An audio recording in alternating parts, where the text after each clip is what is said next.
ପିଲାମାନେ ଆଜି ଆମେ ଗୋଟେ ପାଠ ଶିଖିବା।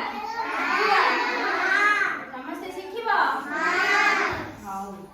କଣ ଶିଖିବା? ଏଠି କଣ ଦେଖୁଛ କହିଲ? ଏଠି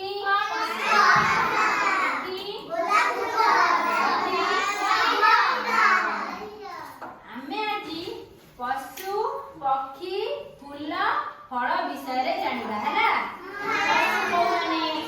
କୋଉମାନେ ପଶୁ, କୋଉମାନେ ଫଳ କୋଉଟା, ତାପରେ ଫୁଲ କୋଉଟା, ପକ୍ଷୀ କୋଉମାନେ, ଆଜି ଆମେ ସେ ବିଷୟରେ ଜାଣିବା। ପ୍ରଥମେ ଦେଖିବା ପଶୁ।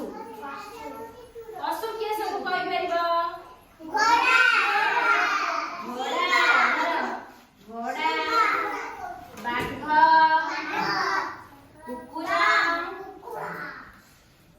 ଘୋଡ଼ା, ଗାଈ, ହେଉଛି ହାତୀ ହେଲା। ଏଇମାନେ ସମସ୍ତେ ହଉଛନ୍ତି କଣ? ପଶୁ। ସମସ୍ତେ ଦେଖାଅ, ଏମିତି ଦେଖ ସମସ୍ତେ, ଏମାନେ କଣ? ପଶୁ। ଆଉ ଦିଅ, କାଟ ଦିଅ।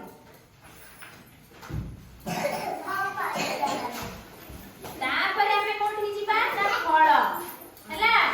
ଫଳ ପାଖକୁ ଯିବା। ଦେଖ ଏଇଟା କଣ ପିଲେ କହିବ? ଆମ୍ବ ଗୋଟେ ଫଳ। ତାପରେ ଇଏ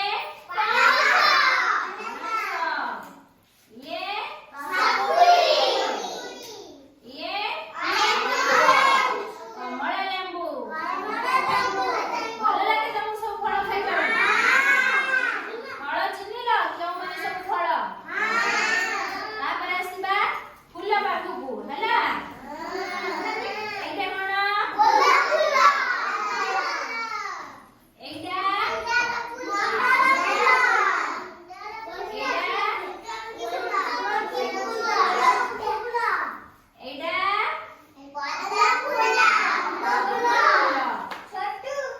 ମନେ ରହିଲା? ଫୁଲ କୋଉଟା ଜାଣିଲ?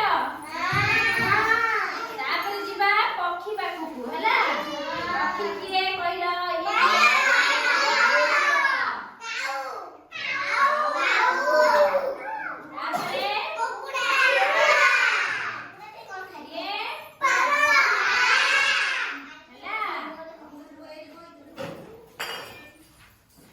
ତାପରେ ଏବେ ଆମେ ଜାଣିବା ଆମର ଜାତୀୟ ପଶୁ କିଏ, ଜାତୀୟ ପକ୍ଷୀ କିଏ, ଜାତୀୟ ଫୁଲ କିଏ, ଜାତୀୟ ଫଳ କିଏ। ବୁଝିପାରିଲ? ମନେ ରଖିବ ସମସ୍ତେ। ମୁଁ ପଚାରିବି, ପ୍ରଭୁ ଶ୍ରୀଚନ୍ଦନ କହିଲ ଆମର ଜାତୀୟ ପଶୁ ନାଁ କଣ? ଜାତୀୟ ପଶୁ କିଏ? ବାଘ। ଜାତୀୟ ପଶୁ କିଏ? ଜାତୀୟ ପଶୁ ହଉଛନ୍ତି ବାଘ। ତାପରେ ଜାତୀୟ ଫଳ ଆମ୍ବ। ଜାତୀୟ ଫଳ ଆମ୍ବ। ଜାତୀୟ ଫୁଲ ଜାତୀୟ ପକ୍ଷୀ ସମସ୍ତଙ୍କର ମନେ ରହିଲା?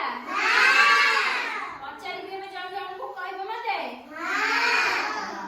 ରଞ୍ଜିତ କହିଲ ଆମର ଜାତୀୟ ପକ୍ଷୀର ନାଁ କଣ?